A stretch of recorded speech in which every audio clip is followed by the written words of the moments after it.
You are standing there, and oh, how strange it seems.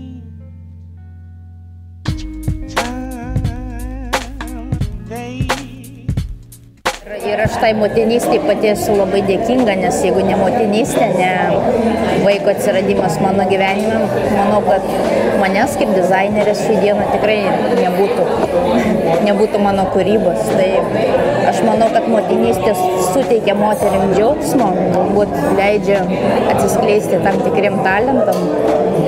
Ir ne vienas yra sakęs, kad turbūt, kad aš esu to pakankamai gražus pavyzdys, kad motinystė atskleidžia žmogų. Ir niekas net negalvoja, kad aš galiu kurti. Ir būtent tapus mama, aš pradėjau kurti, turbūt, kad nerealius dalykus, ko pati neįsivaizdavau, kad aš galiu tą padaryti. Dėl vaikų kolekcijos aš tariuosi. Gustė tikrai reguliuoja mum kolekcijos spalvas, suknelių modelius, ypatingai suknelių modelius. Turbūt, kad suknelės kuri pagal Gustės poreikį. Suknelė būtinai turi suktis. Ir Gustė yra tas pirmas vaikas, kuris matuojasi mano pirmą gaminį, jį testuoja, jį komentuoja, reiškia, nešioja ir turbūt, kad ir dažnai kritikuoja, kas jai netinka, ką jinai norėtų padaryti kitaip, kas jai būtų gražiau kaip mergaitei, pagal jos supratimą. Tai man iš tikrųjų pakankamai gera pagalba. Mes iš tikrųjų labai daug bendraujam.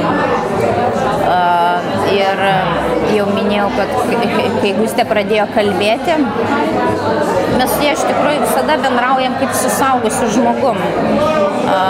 Niekada nėra ten būti, žinai, kaip būna supermamytės, reiškia, tas vaikas atrodo visada kūdikis, ar jam ten 5 metai, ar 11, ar 15, visada tas kūdikėlis.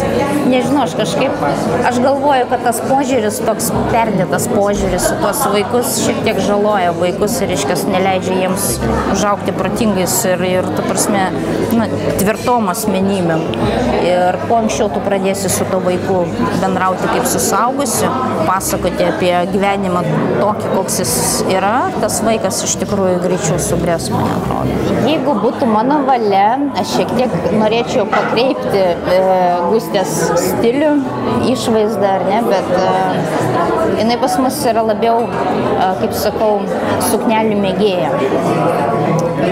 Aš labai norėčiau, kad jinai labiau nešiotų nusmukusio klyno kelnes, kurias aš kuriu, bet jinai turbūt labiau į tą princesės pusę linkusi ir jinai nešioja tik mano suknelės. Yra dalyko, ko jinai visiškai nenešioja ir turbūt aš galiu atskleisti, bet tai nėra turbūt tokia baisi paslaptis, ar ne, kad Gustė niekada nenešioja mano kurtų džinsų, vaikiškų džinsų.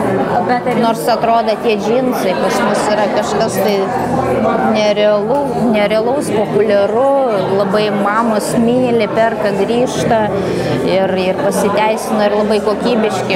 Gustė niekada nėra jų užsidėjusi ir turbūt, kad niekada aš jas nekalbėsiu. Ir labai tikiuosi, kad jinai eis kartu su mumis į tą mados pusę. Mes vis tik esam tėvai, kurie galvoja apie ateitį ir norim užsiauginti savo tą kartą, kuri perims mūsų sukurtą imperiją.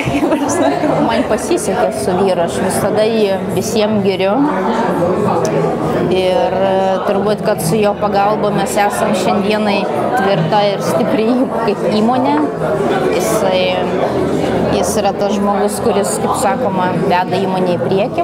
Aš esu tik kūrėjas, o jis yra tas, kuris realizuoja mano kūrybą gyvenime.